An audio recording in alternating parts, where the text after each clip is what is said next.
ನಾವು ಓದೋದು ಬರೋದ್ರಲ್ಲಿ so 10th ಅಲ್ಲ, ಅದಕ್ಕೆ ಸ್ವಲ್ಪ ದಿನ ವೀಡಿಯೋ ಮಾಡೋಕ್ಕಾಗಿಲ್ಲ. ಸೊ ಇವಾಗಿಂದ ವೀಡಿಯೋನೂ ಬರ್ತಾ ಇರುತ್ತೆ, ಸ್ಟಡಿನೂ ಇರುತ್ತೆ ಹಾಗೆ. ಸೊ ಏನಂದರೆ ಪಬ್ಲಿಕಲ್ಲಿ ವೀಡಿಯೋ ಶೂಟ್ ಮಾಡಬೇಕು ಅಂತ ಇದ್ದೀನಿ. ಸೊ ಇನ್ನೂ ಒನ್ ಮಂತಲ್ಲಿ ಪಬ್ಲಿಕಲ್ಲಿ ವೀಡಿಯೋ ಶೂಟ್ ಮಾಡೋಕ್ಕೆ ಸ್ಟಾರ್ಟ್ ಮಾಡ್ತೀನಿ, ಅದು ಕೂಡ ಬೆಂಗಳೂರಲ್ಲಿ. ಯಾಕಂದರೆ ನಮ್ಮ ಅಮ್ಮ ಅಪ್ಪ ಎಲ್ಲ ಅಲ್ಲೇ ಇದ್ದಾರಲ್ಲ. ಇವಾಗ ಇಲ್ಲಿ 10th ಮುಗಿಸ್ಕೊಂಡು ಬೆಂಗಳೂರಿಗೆ ಹೋಗ್ತಾ ಇದ್ದೀನಿ. ಹಾಗೆ ಬೆಂಗಳೂರಿಗೆ ಹೋಗ್ತಾ ಇರೋದು ವೀಡಿಯೋ ಶೂಟ್ ಮಾಡ್ತೀನಿ ಪಬ್ಲಿಕಲ್ಲಿ. ಹಾಗೆ ಯಾರು ಸಬ್ಸ್ಕ್ರೈಬ್ ಮಾಡ್ತೀರಾ ಅಂತ ಕೇಳ್ತಾನೆ ಹೋಗ್ತೀನಿ. ಹಾಗೆ ಕೇಳ್ತಾ ಹೋಗ್ಬಿಟ್ಟು ಎಲ್ಲರಿಗಿಂತ ಸಬ್ಸ್ಕ್ರೈಬ್ ಮಾಡಿಕೊಂಡು ಹಾಗೆ ಪಬ್ಲಿಕಲ್ಲಿ ಶೂಟ್ ಮಾಡ್ಕೊಂಡು ಫುಲ್ ಮನೆಗೆ ಹೋಗೋವರೆಗೂ ವೀಡಿಯೋ ಮಾಡ್ತೀನಿ. ಸೊ ನೀವು ಕೂಡ ಸಬ್ಸ್ಕ್ರೈಬ್ ಮಾಡ್ಕೊಳ್ಳಿ, ನಮಗೂ ಸಪೋರ್ಟ್ ಮಾಡಿ. ಸೊ ಇವಾಗ ಜಸ್ಟ್ ನಾನು ಸ್ಕೂಲಿಂದ ಬಂದಿದ್ದು. ಇವತ್ತು ಹಿಂದಿ ಪೇಪರ್ ಇತ್ತು ನಮಗೆ ಎಕ್ಸಾಮಲ್ಲಿ.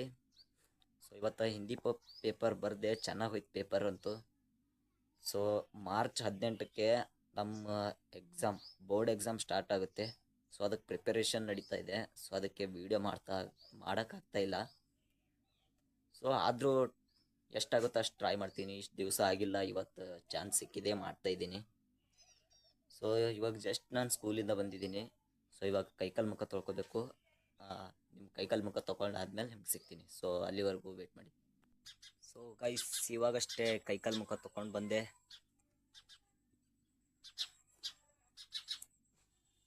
ಸೊ ಯಾರೂ ಇಲ್ಲ ಮನೆಯಲ್ಲಿ ಇವತ್ತು, ಎಲ್ಲರೂ ಹೊಲಕ್ಕೆ ಹೋಗಿದ್ದಾರೆ.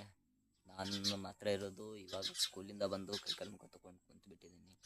ಇವಾಗ ಊಟ ಏನಂದರೆ ನಾನು ಬೆಂಗಳೂರಿಗೆ ಮಾಡ್ತಾಯಿದ್ದೀನಲ್ಲ, ಅವಾಗ ನಾನು ಶಾರ್ಟ್ಸ್ ವೀಡಿಯೋ ಕೂಡ ಮಾಡ್ಬೇಕಂತ ಇದ್ದೀನಿ. ಏನು ಮಾಡ್ಬೇಕಂತ ಗೊತ್ತಾಗ್ತಾಯಿಲ್ಲ. ಸೊ ನಿಮ್ಗೆ ಏನು ಅನಿಸುತ್ತೆ, ನಾನು ವೀಡಿಯೋಲ್ಲಿ ಏನಾದರೂ ಬೇರೆ ಆ್ಯಕ್ಟಿವಿಟಿ ಏನಾದರೂ ಮಾಡಬೇಕಂದ್ರೆ ಕಮೆಂಟ್ ಮಾಡಿ, ನಾನು ಚೇಂಜ್ ಮಾಡ್ಕೋತೀನಿ. ಏನಾದರೂ ತಪ್ಪಾಗ್ತಾ ಇದ್ದರೆ ಕಮೆಂಟ್ ಮಾಡಿ, ನಾನು ಅದನ್ನು ಚೇಂಜ್ ಮಾಡ್ಕೋತೀನಿ.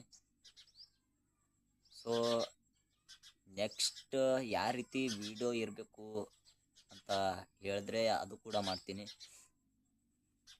ಸೊ ಏನಂದರೆ ನಾನು ಬ್ಲಾಗಿಂಗು ಸ್ಟಾರ್ಟ್ ಮಾಡಿದ್ದು ನನ್ನ ಬರ್ತ್ಡೇ ದಿವಸ ಫಸ್ಟು. ಬೇಕಾದರೆ ನೀವು ಫಸ್ಟ್ ವೀಡಿಯೋ ನೋಡಿ, Day 1 ಅಂತ ಒಂದು ವೀಡಿಯೋ ಅಪ್ಲೋಡ್ ಮಾಡಿದ್ದೀನಿ ಆಲ್ರೆಡಿ. ಸೊ ಅದು ನನ್ನ ಬರ್ತ್ಡೇ ದಿವಸನೇ ಮಾಡಿದ್ದು.